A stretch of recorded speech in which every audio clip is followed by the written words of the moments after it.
All right, today we're going to break down some of the small, everyday habits that, believe it or not, psychologists say are secretly shaping your intelligence. And you might be pretty surprised by what they are. So let's start with a tough question, right? Are you as smart as you think you are? It's a bit confronting, I know, but stick with me here, because the answer might have absolutely nothing to do with your IQ score or the grades you got in school. You see, most of us think intelligence shows up in these big, flashy ways. The high test scores, the diplomas on the wall, avoiding those huge mistakes. But psychologists, they argue the real truth is found over here, on the right. It's in the tiny, almost invisible habits you repeat every single day, most of the time without even a second thought. And this is the crucial part. We're not just talking about how things look on the surface. These habits are actively training your brain, for better or for worse. Over time, they can physically change your neural pathways, making certain ways of thinking your automatic default setting. Okay, so first up, let's talk about the habits that come from a pretty simple desire to avoid mental heavy lifting. It's what happens when your brain decides to take a shortcut, but ends up on a much longer and way more difficult road. One of the biggest shortcuts is something psychologists call magical thinking. Basically, this is when your brain connects two totally unrelated events and just decides one caused the other, with zero actual proof. You're essentially outsourcing your critical thinking to pure chance and superstition. Think about it like this. Yeah, it seems harmless, right? It's just a pair of socks. But what you're really doing is training your brain to stop looking for the real causes and effects. You're teaching it to accept superstition as a totally valid substitute for logic. So here's the fork in the road. One path has you building these complex rituals based on pure coincidence. The other, more intelligent path is way simpler. It just pauses and asks one of the most powerful questions there is. Okay, but where's the evidence for this? And this kind of mental laziness, well, it pops up in other ways too. It's that tendency to fall for conspiracy theories because, let's face it, they offer easy answers to really complex problems. It's blindly following instructions, even when they clearly don't make any sense. And oh yeah, it's that rigid thinking. But it's not just about a lazy brain. The next set of habits we're going to look at is about something different. That constant, almost frantic need to avoid being alone with your own thoughts.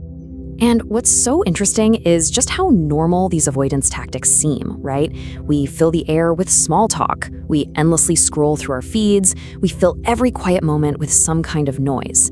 But a lot of the time, these aren't just ways to pass the time. They're actual strategies to avoid silence. And this is a really powerful diagnostic.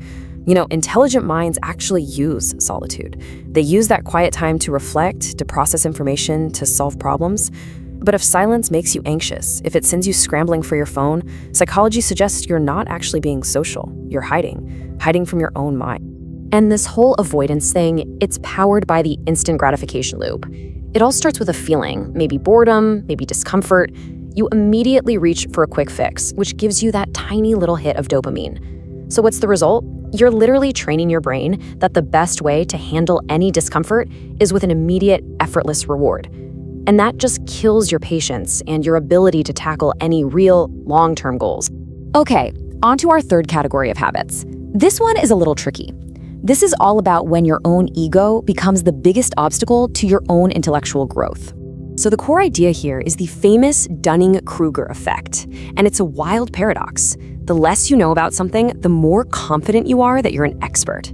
Psychologists think this happens because the very skills you need to be good at something are often the same skills you need to recognize competence in the first place. Without them, you're basically flying blind. We've all met this person, right?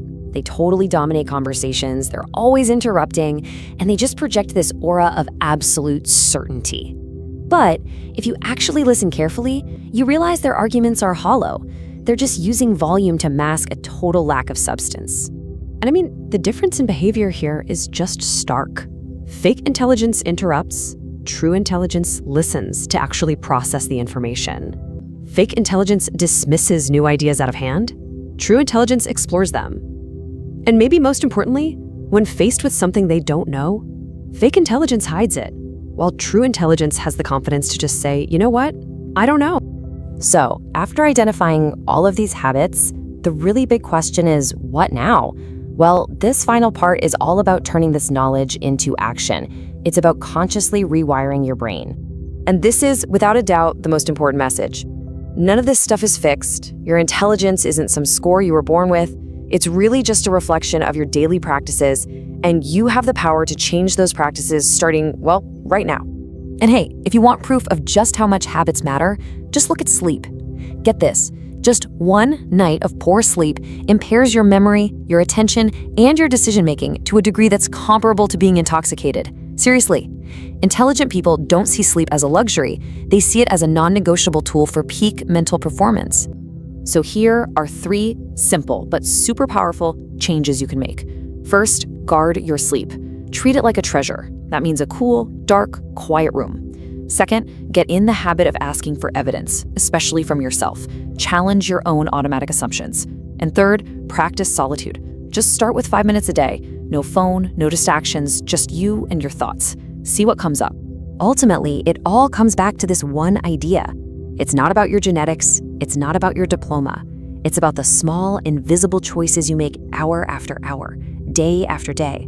Those are the choices that are literally building the brain you have. See, these habits aren't just happening to you. They are being chosen by you, whether you're conscious of it or not. So the only real question left is, what choice are you going to make today?